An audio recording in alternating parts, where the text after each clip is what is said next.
안녕하세요. 저는 올해 60대 중반의 남성입니다. 몇 달 전에 저에게 아주 충격적인 일이 일어났어요. 지금 생각해봐도 어떻게 이렇게 감쪽같이 속일 수 있나 싶습니다. 과거를 돌이켜보면 제가 많이 한심하고 바보 같아 보이긴 했던 것 같아요. 제 이야기를 들으시고 혹시 여러분도 저와 비슷한 일을 겪고 계신다면 진작에 정신을 바짝 차리시길 바랄게요. 저의 이야기를 하기 위해서는 저의 학창시절 때로 돌아가야 합니다. 저는 어렸을 때부터 시골에서 자라왔어요. 주위에는 논과 밭밖에 없고 마을 사람들끼리 다 알고 지내는 그런 시골 말이죠. 거기서 저는 동네 어른들한테 예쁨을 많이 받는 남자아이였습니다. 부모님과 저, 이렇게 셋이서 그곳에서 살았고 동네 사람들은 다 저를 알았죠. 다들 저를 보면 용돈을 쥐어주시기도 하고 먹을 것을 주시기도 하면서 정겨운 동네였습니다. 저는 평생 그곳에서 농사를 지으면서 살 줄 알았어요. 동네 여자와 결혼을 하고 이 동네에서 아이를 낳고 생을 마감할 줄 알았죠. 그런데 이 생각은 얼마 가지 못했습니다. 제가 꿈이 생기고 말았거든요. 원래는 평생 귀농을 하면서 살고 싶었지만 어느 순간부터 의사가 되고 싶어졌습니다. 저희 동네가 워낙 작고 사람들도 없다 보니까 집집마다 상황을 다 알아요. 그래서 제가 의사가 된다고 하니까 다들 비웃더라고요. 이 동네에서 그만한 인재가 나온 적도 없고 공부도 제대로 해보지도 않았던 제가 의사가 된다고 하니 꿈이 너무 크다고 했습니다. 제가 의사라는 꿈을 가지게 된 이유가 다름이 아니라 아버지 때문인데요. 아버지가 나이가 드실수록 거동도 불편하시고 병에 걸리시게 되셨습니다. 그런데 저희 동네가 워낙 시골이고 병원에 가려고 하면 몇 시간은 차를 타고 나가야 해요. 하지만 저희 집에서 운전을 할 수 있는 사람이 없기도 했고 몇 시간 동안 차를 타고 가시면서 아버지가 많이 힘들어 하셨습니다. 그러다 보니 병원에 가는 것도 싫어하셨고 결국 치료를 많이 못 받으셨어요. 결국 아버지는 얼마 지나지 않아 돌아가셨고 집에는 저와 어머니만 남게 되었습니다. 저는 아버지가 돌아가셨을 때 결심했어요. 의사가 되기로 말이죠. 의사가 되어서 꼭 이 동네로 돌아와 개인 병원을 차리고 어르신들을 치료할 거라고 다짐했습니다. 다들 제가 이 말을 하니 좋아는 하셨지만 한 번도 이 동네에서 의사가 나온 적이 없기 때문에 기대는 하지 않는 눈빛이었어요. 저도 한 번도 공부를 한 적이 없으니 걱정이 되긴 했지만요. 그런데 제 인생은 아버지가 돌아가시기 전과 후로 나뉜다고 해도 과언이 아닐 정도입니다. 하루 종일 공부만 했거든요. 코 피 흘리면서 밤새 공부하는 건 기본이었고 밥 먹는 시간도 아까워서 밥을 먹으면서도 공부를 했습니다. 마을 어르신들이 다들 저희 집에 한 명씩 들리면서 제가 공부하는 거 구경도 하셨고 제가 성적도 오르고 어느 정도 의사가 될 가능성이 있어 보이니 자기 자식들 과외도 시켜달라고 난리였죠. 어머니는 제가 공부를 열심히 하니까 어깨가 바짝 올라가셔서는 어른들한테 자랑하고 다녔습니다. 그리고 돈 걱정 일절 하지 말라며 무조건 의대를 보내줄 테니 저는 공부만 열심히 하라고 하셨죠. 저는 정말 기적적으로 의대에 합격했고 그날 저희 동네는 잔치를 열었습니다. 이 조그마한 동네에서 인재가 나왔다고 다들 춤추고 술 먹고 난리였죠. 저는 얼마 후 의대에 입학했고 완벽한 의사가 되기 위해서 노력했습니다. 서울에 있는 의대에 갔고 저는 태어나서 처음으로 고향을 떠나 홀로 서기를 시작했어요. 굉장히 두렵고 서울에 대해 무서웠지만 저의 꿈을 이뤄내기 위해서는 해야 하는 일이라고 생각했습니다. 그런데 정말 제 예상보다 서울은 더 험난하고 위험했어요. 늘 안정적이고 평온했던 시골에서 살아왔던 저는 서울이라는 곳에 처음 갔는데 정말 울고 싶었습니다. 사람들을 쉽게 믿어서 사기도 많이 당했고 너무 삭막하고 차가운 공기에 살기 힘들었죠. 그런데 인간은 역시 적응의 동물인 건지 이것도 몇 년 고생하니 금방 적응했습니다. 가끔씩 어머니가 뵙고 싶고 고향에 내려가고 싶을 때가 몇 번 있지만 꾹 참고 이겨냈어요. 그리고 저는 의대를 졸업하고 정말 의사가 되었습니다. 한창 바쁠 때가 지나고 이제 어느 정도 제 환자도 생기게 되었어요. 그때 제 나이가 30대 초반이었습니다. 드디어 남들이 봐도 의사 선생님 같아 보이는 사람이 되었죠. 수술도 집도 하고 밑에 후배들도 많았습니다. 가족들도 먹여 살릴 수 있게 되었고 어머니도 저를 많이 자랑스러워 하셨죠. 그런데 제가 딱 한 가지 하고 싶은 게 있었습니다. 바로 결혼이에요. 제가 30대 때까지 정말 죽기 살기로 살았어요. 그래서 주위를 둘러볼 여유조차 없었고 당연히 여자를 만날 기회 따위는 없었죠. 그런데 이제는 나름 안정적이고 주위에서 한둘씩 결혼을 하니 저도 이제는 가정을 꾸리고 싶더라고요. 어머니도 얼른 며느리와 손주를 보고 싶어 하셨고요. 그래서 저는 본격적으로 소개팅도 해보고 여자들을 만나기 시작했습니다. 처음에는 다 저와 맞지 않는 여자들이었는데 딱 한 명 첫눈에 반한 여자를 만나게 되었어요. 너무 예쁘고 참하고 아름다운 여성이었습니다. 저와 그 여자는 서로 마음에 들어 했고 연애도 하기 시작했어요. 둘 다 사귈수록 마음도 잘 맞고 성격도 똑 닮아서 결혼 생각도 금방 하게 되었습니다. 나이가 비슷했기에 결혼이 급했거든요. 그런데 여자친구네 집안에서 반대가 아주 많이 심했습니다. 여자친구네 집안은 태어날 때부터 서울에서 자란 부잣집이에요. 하지만 저는 시골에서 태어나고 자란 다음 서울로 상경한 사람이라서 안 된다고 하더라고요. 그리고 의사이긴 하지만 집안과 출신이 좋지 못해서 결혼은 안 된다고 했습니다. 집안 차이가 너무 난다고 하면서 말이죠. 솔직히 틀린 말은 아니었지만 저는 자존심도 많이 상했고 이 여자를 놓치고 싶지 않았습니다. 그런데 여자친구도 저와 같은 마음이었는지 저희는 집안의 말을 무시하고 마음대로 결혼을 진행했어요. 혼인신고도 했고 신혼집도 알아서 구한 뒤 결혼 생활을 시작했죠. 저희가 이렇게 막무가내로 나오니까 여자친구네 집안에서도 꼬리를 내리시더라고요. 아무튼 저희는 어찌저찌 해서 결혼 생활을 시작했고 이제 앞으로 행복만 할 줄 알았습니다. 그런데 이 행복은 얼마 가지 못하더라고요. 제가 결혼하고 고향에 자주 내려가지 못하니까 저희 어머니한테 서울에 있는 집을 하나 구해드렸어요. 어머니가 한 번도 서울에서 살고 싶다는 말을 하신 적이 없는데 이번에 처음으로 신혼집 근처에 집을 구해달라고 성화를 하셔서 제 사비로 신혼집과 가까운 곳으로 집을 구해드렸습니다. 와이프도 찬성을 했고 저도 별일이 없을 줄 알았거든요. 그런데 그건 저희 부부의 착각이었습니다. 어머니는 매일같이 저희 집에 오셔서 사사건건 다 간섭하셨거든요. 저희는 아기를 조금 천천히 가지고 싶었는데 어머니는 결혼한 지 얼마 지나지 않아 바로 임신을 강요하셨습니다. 한약을 타서 와이프한테 먹이기도 하고 점집에 가서 구슬하기도 하면서 말이죠. 저는 일을 하느라 와이프한테 관심을 많이 못 줬는데 그때 생각해보면 매일 와이프가 힘들다고 했었는데 제가 조금이라도 물어봤었다면 비극은 막을 수 있었을 것 같아요. 지금 생각해도 과거의 제가 너무 한심합니다.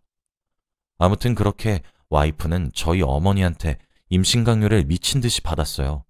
막말도 하시고 와이프를 때리기도 하시면서 아이를 가지라고 하셨죠. 근데 와이프가 임신이 잘 되지 않았어요.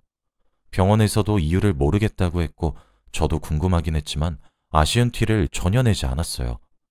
그런데 이렇게 임신이 안 되니까 어머니가 와이프한테 너 네 남편 몰래 피임약 먹지? 아니면 다른 놈 생겼냐? 라고 하시며 와이프를 막 때리고 막말도 하셨습니다. 제가 말리기도 하고 화도 내봤지만 다 소용이 없었어요. 와이프는 결혼하고 얼마 지나지 않아 계속 괴롭힘을 받다가 결국 터졌습니다. 퇴근하고 나서 집에 가보니 와이프가 없더라고요. 와이프 물건도 하나도 없고 편지 한 통만 있었습니다. 그리고 옆에는 이혼 서류가 있었죠. 편지 내용으로는 어머니가 이혼 강요가 너무 심하고 괴로워서 못 살겠다고 했습니다. 그리고 저도 몰랐던 내용들이 있더라고요. 와이프는 혼자서 정신과 병원도 다니고 있다고 합니다. 우울증 약도 먹고 정신과에서 상담 치료도 받으면서 살고 있었대요. 그런데 저에게 말을 해도 제가 듣는 채도 안 해서 이곳에는 자기 편이 아무도 없다는 생각에 이혼을 결심했다고 합니다. 그리고 부디 자기를 위해서 붙잡지 말아달래요. 저는 그 편지를 읽고 지금까지 제가 와이프한테 얼마나 무관심했는지 알 수 있었습니다. 너무 미안해서 눈물만 났고 정말 와이프를 위해서는 놓아주는 게 맞다고 생각했어요. 저 같은 남자를 만나서 고생만 한 게 너무 미안했거든요. 병원 일이 너무 바쁘다는 핑계로 와이프 하나 챙기지 못한 제 자신이 너무 싫었습니다. 그리고 그렇게까지 임신을 강요하시는 어머니도 미웠죠. 어머니는 끝까지 와이프 탓을 하면서 반성을 하지 않으셨어요. 저는 결국 이혼 서류를 제출하고 와이프와 갈라섰고 혼자 살았습니다. 어머니는 다시 고향으로 내려가셨고요. 저는 와이프를 잊기 위해서 일에 몰두했습니다. 그리고 어머니가 너무 미워서 고향에도 잘 내려가지 않았어요. 하루 종일 일만 했고 수술도 2배로 늘었습니다. 그러다 보니 제 인생이 없어지고 여유가 없더라고요. 몸이 점점 망가져가는 걸 느꼈고 너무 힘들었습니다. 그렇게 저는 50대가 되었어요. 결혼은 진작에 포기했고 저는 아내와 헤어진 후 한 번도 여자를 만난 적이 없습니다. 그리고 고향으로 돌아가서 제 꿈을 위해 병원을 차리고 싶었지만 어머니가 있는 곳으로 가기도 싫었어요. 그런데 그때 친구 한 놈이 저에게 소개팅을 시켜준다고 하는 겁니다. 의사 일을 하다가 알게 된 의사인 친구인데 나이도 저와 비슷해서 최근에 친해지게 된 친구예요. 친구도 의사 일을 하고 둘 다 결혼을 하지 않아서 공감대도 많았습니다. 그런데 저에게 여자를 소개시켜준다고 하는데 잠깐 들어보니 되게 괜찮은 조건이더라고요. 자기가 어렸을 때부터 알던 동네 동생이라고 하는데 한 번도 결혼한 적이 없고 혼전순결이라고 합니다. 그래서 남자를 많이 만나보지 않았고 얼굴도 예쁘다고 했죠. 사진을 보여주길래 봤더니 정말 예뻤습니다. 저는 편안한 마음으로 친해지면 좋겠다는 생각에 소개를 받았고 식사자를 가졌죠. 저와 나이가 비슷해서 그런지 대화도 잘 통하고 의외로 맞는 부분도 많았습니다. 그러다 보니 자주 만나보고 싶더라고요. 많이 만나다 보니 사랑도 싹 튀었고 저희는 연애를 하기 시작했습니다. 그 여자는 카페 사장님이라고 했고 카페에 놀러가고 싶다고 말을 하니 아직 오픈한 지 얼마 안 됐다며 오지 말라고 하더군요. 아무튼 저는 그 여자와 연애를 하면서 해달라는 거 다 해줬습니다. 전 아내가 문득 생각이 나서 제가 해주지 못했던 거 지금 여자친구한텐 다 했어요. 사달라는 거 다 사주고 먹고 싶다는 거 다 먹게 해줬죠. 명품백, 명품옷 등등 가리지 않고 다 사줬습니다. 그러다가 제가 병원 일이 너무 바쁘니 자주 못 만나서 결국엔 카드까지 줬어요.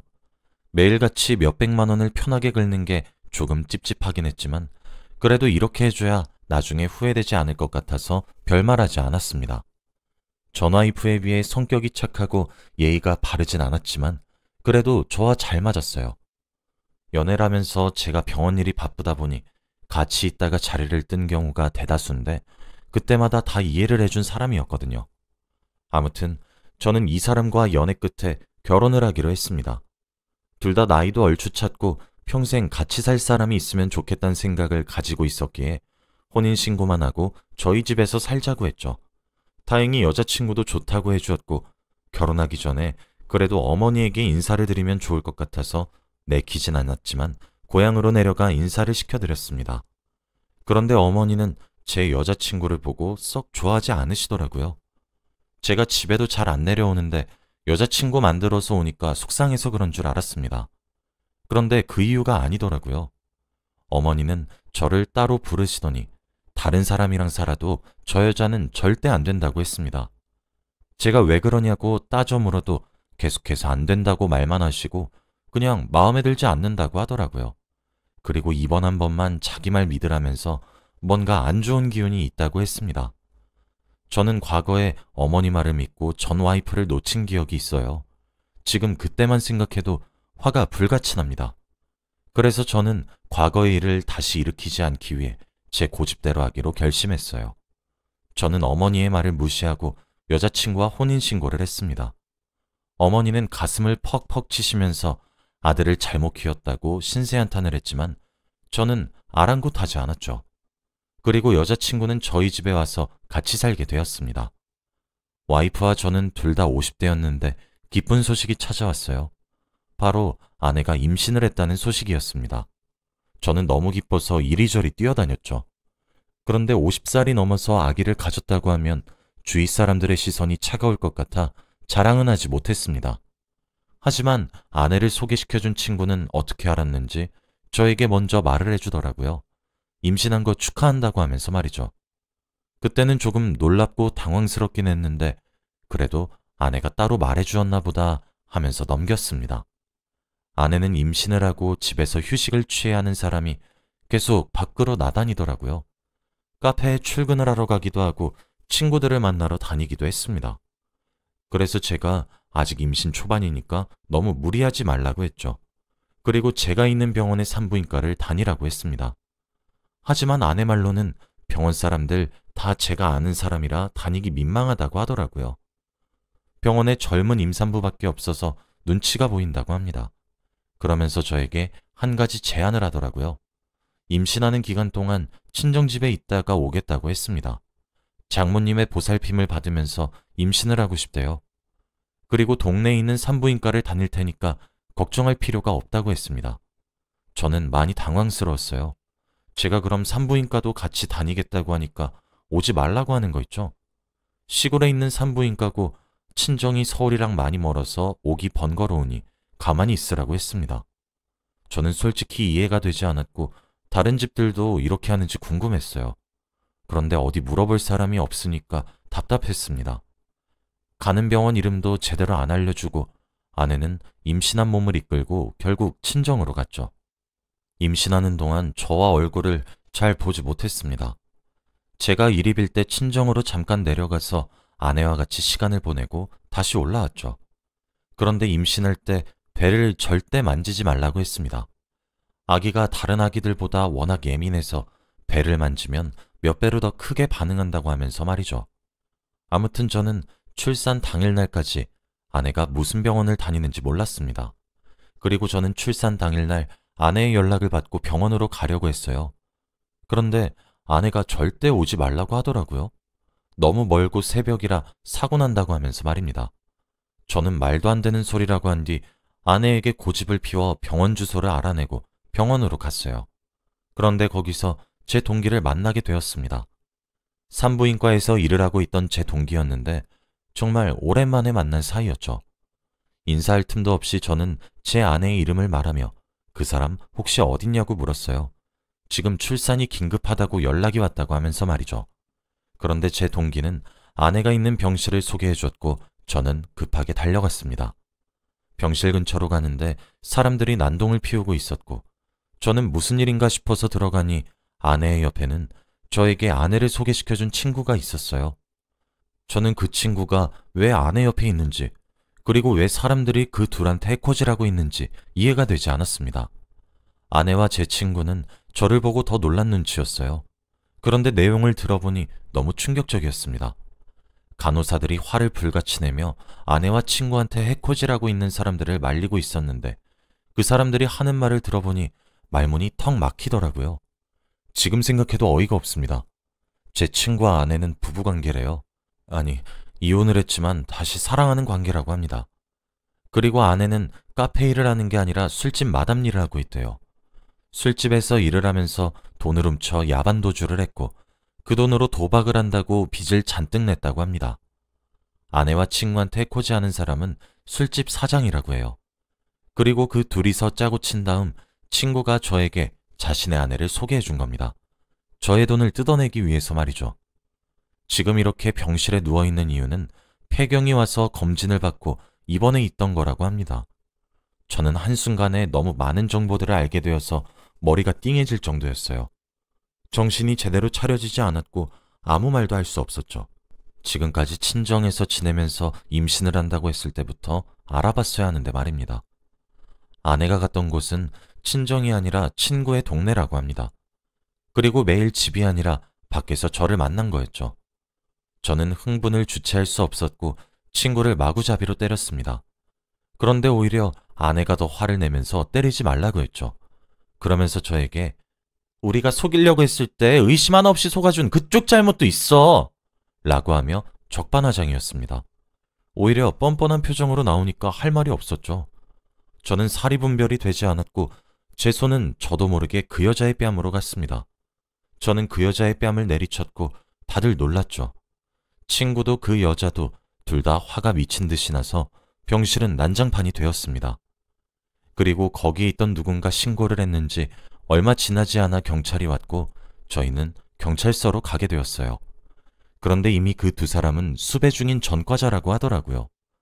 어차피 재판을 하더라도 저에게 유리하게 흘러갈 거라고 합니다. 정말 웃음밖에 나오지 않았어요. 저는 선처 따윈 절대 없다고 했고 무조건 형량 제일 무겁게 해서 감옥에 넣어달라고 했습니다. 그들은 그제서야 저에게 미안하다고 한 번만 용서해달라고 빌었지만 저는 눈길도 주지 않았죠. 제가 당한 것만 생각하면 정말 화가 미친 듯이 나는데 어떻게 용서를 해주나요? 결국 그들은 감옥으로 가게 되었습니다. 저는 일상으로 돌아가고 싶었지만 좀처럼 쉽지 않더라고요. 그래서 조금의 휴식기를 가지고 새 출발을 하기로 결심했습니다. 바로 저의 꿈인 동네에 개인 병원을 차리는 것으로 말이죠. 저는 고향으로 돌아가 어머니에게 사과를 구하고 개인 병원을 차렸습니다. 저를 알고 있던 동네 어르신들도 저를 기다리고 있었다며 반겨주셨고 나름 동네에서 유명한 병원이 되었어요. 서울에 있는 동안 행복한 기억이 별로 없는 것 같은데 이곳에서 있으니 매일매일이 행복합니다. 지금 그때만 생각하면 자다가도 벌떡 일어나요. 어떻게 그런 부부 사기단이 있을까요? 제가 얼마나 한심해 보였으면 그런 거짓말을 하는지 싶네요. 지금 저는 과거의 상처를 모두 치유했다고 말을 할 순 없지만 그래도 여기에 있으니 심적으로 편하네요. 아마 아직까지 서울에 혼자 있었다면 힘들었을 것 같습니다. 저의 꿈을 이제서라도 실현할 수 있어서 너무 좋네요. 앞으로는 어머니 옆에서 살려고 합니다. 못다한 효도라면서 과거에 죄송했던 일 다 갚아나가려고 해요. 여러분도 혹시 이런 일이 있으신 적이 있나요? 사람 함부로 믿지 마시고 항상 의심하시길 바랍니다. 저희 이야기는 여기까지입니다. 들어주셔서 감사합니다.